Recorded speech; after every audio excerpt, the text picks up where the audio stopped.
What I like about black people, black Americans, especially getting mad at all of us, there's an awakening happening.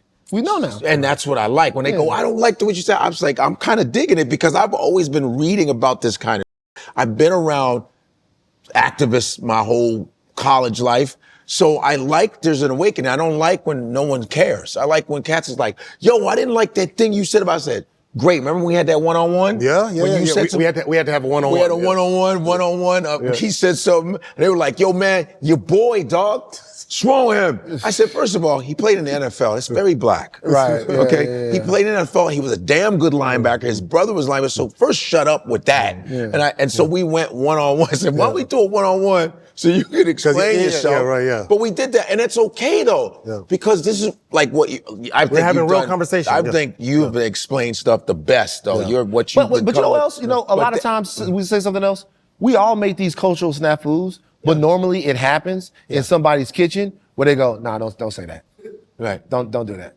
Right. And then you go, oh, my bad. It's cool. It's gonna take her a couple seconds. Like you come in Louisiana, like you know, everybody got their jambalaya out. You better try everybody's jambalaya. If you skip somebody's jambalaya, you're gonna have an old black woman on the other side of the thing looking at you like this.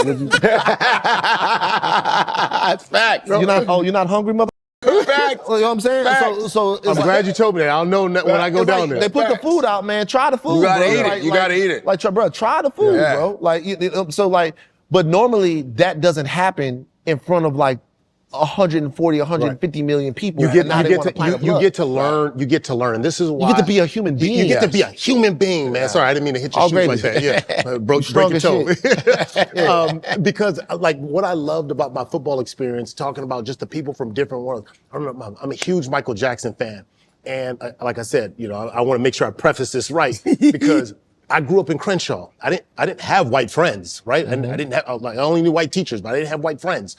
And I definitely didn't have Jewish friends. And so here I am singing Michael Jackson. And I was like, don't sing. And I was like, everybody. And then there was the K word. Yeah. I had no idea what that meant. Michael Jackson singing it, I'm singing it. I didn't know. And one of my teammates, goes, you can't say that. I go, what? That's Michael Jackson. What are you talking about? You can't say that word. I'm going, what word? Like this was, college. I genuinely had no exposure to this. And I go, oh, really? Yeah. Never heard it, never seen it, didn't say it. Right. After that, I didn't say it. And it was, I swear, it was like my boy told me and said, you know what? I'm going to go tell the people in the music industry. Because after that, they started going, like, and if you listen to the song now. Yeah, it was a thing. There's a whole thing about it, right? But I didn't know and Mike that had to come out and talk about it. And Mike had to come out and talk about that. And that's a slur that's rarely used because they're very protective over it. Right. That's why I wish the N-word would fly away. I wish that would go away. I wish it would. I wish it would. We were sensitive, like, nah, we don't do that. Right. Because even when I talk about the word, I don't say this, when you say tard, and you say even retarded, it was like, it got everybody offended about 7-8 years ago when comedy be like, you said retarded. I said, but there was a comic before me that used the N-word and you didn't even flinch. Right. You didn't even say, hey, can we not use that word? I had a white lady, it's always them in comedy. They were like, oh, I said retarded. I think I was there for this one. I mean, you might have been. I said some word retarded. I was talking about something. She goes, hey, that's not a good word. I go, but you heard 18 times from the previous comic and you didn't flinch. But they didn't hear. Right, exactly. They bought. And she just kept going. We sell our pain. No doubt. In a very direct way that other cultures don't. Yes. I'm gonna put a button on this one real quick for things, just so I make sure I wrap that all the way up. I learned from that situation in private. Had I made that mistake out front or whatever, we wouldn't be given the grace, right? Yeah. And I was genuinely did not know that, right? And that's part of it. Like with the Tyler situation or whatever is like you can't even be human. Like everyone expects you to be perfect, and you say it all the time on this podcast. Where it's just like, yo, we're just talking. We're having conversation. These things are gonna happen. But we're always careful with everybody else's slurs. But those people will call us the N-word in a heartbeat. I'll tell you straight up. Even with the Tyler thing, I learned a lesson about myself in my reaction. Once again, I wasn't trying to hear that. like, it's very important for me to continuously push myself, Rachel to push me, everybody in my life to push me, people to push me to continuously remember that all of this stuff is not rational. Incivility, being draconian about people's mistakes, it's not rational. That's not how things are. Right. Right? That's just not the way you're supposed to be. Like, the way you're supposed to be is you're supposed to be able to say, and this is on both sides, meaning you're not supposed to dig into that you do wrong and refuse accountability. Yeah. But once that accountability comes, man, and I feel like, to be honest with you, I've seen the way she's handled it recently, and I think it's cool. No, I think she's coming. I think she's really talked about it, and the last time particularly, and she's young. Yeah. The last time particularly, I'm like, you know what, man? Let Tyler dance, man. Yeah, right. Yeah. Like, you know, let Tyler dance, let Tyler sing. Are we obsessed with liking somebody for 5 minutes and then torturing them for as long as we can? If you're successful, that is for sure. Yep. It is. That's a human. From the TMZ guy that came. Yeah. Hey, I gotta ask you, how did you get to TMZ? And let me first say this, right? They're like TMZ. Because TMZ pissed me off. I'm gonna tell you why TMZ pissed me off. It's 2009, ending on the Michael Jackson thing. And I remember my best friend's dad calling me, telling me, boy, Michael Jackson dead. I said, what? No, he's not. What are you talking about? Turn on the radio, boy, turn on the radio. Turn on the radio on my Dodge Charger, and I'm driving, and I'm like, what? I get to the house, I leave my car running outside, I'm sitting there, and I'm watching CNN, and Wolf Blitzer, and don't judge me on my Wolf Blitzer.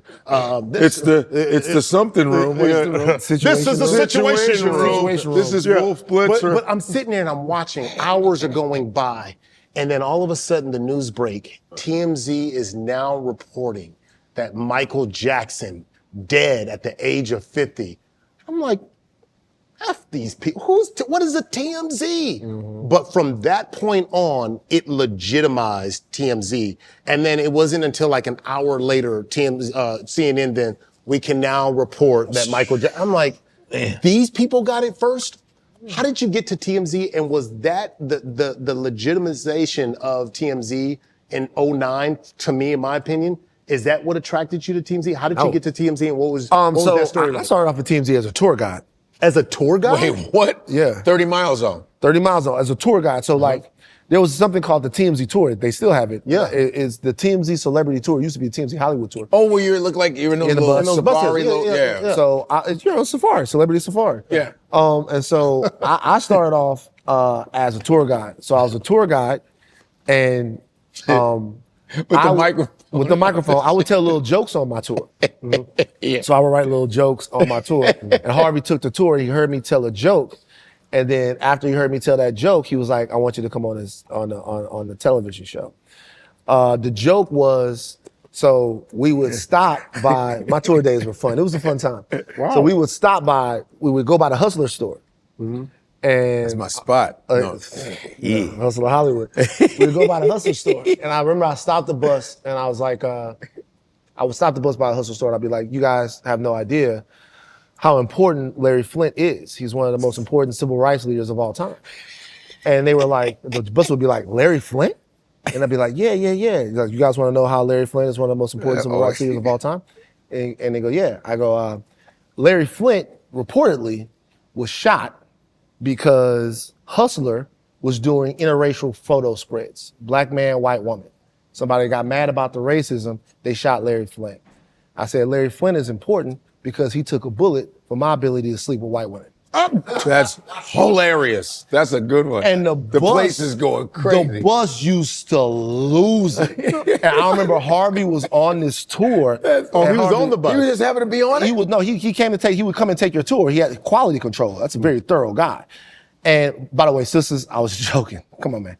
You gotta make sure you threw that in there. Sisters, it's a joke, sisters. It's a joke. And so Harvey came on a tour, and Harvey just lost it. Like, he was like, yeah. And so the very first time I was ever on TMZ, I told that joke. He made me where he worked it into the show. Yeah. And so then after that day, I was on it for the rest of the time. New drop. It's in 154 collection, embroidered mask shirt.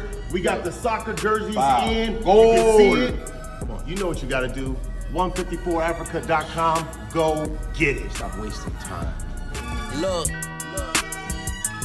154, we all connected, baby, you already know. I'm talking 154, we bringing Africa around the whole globe. Ain't no place like home.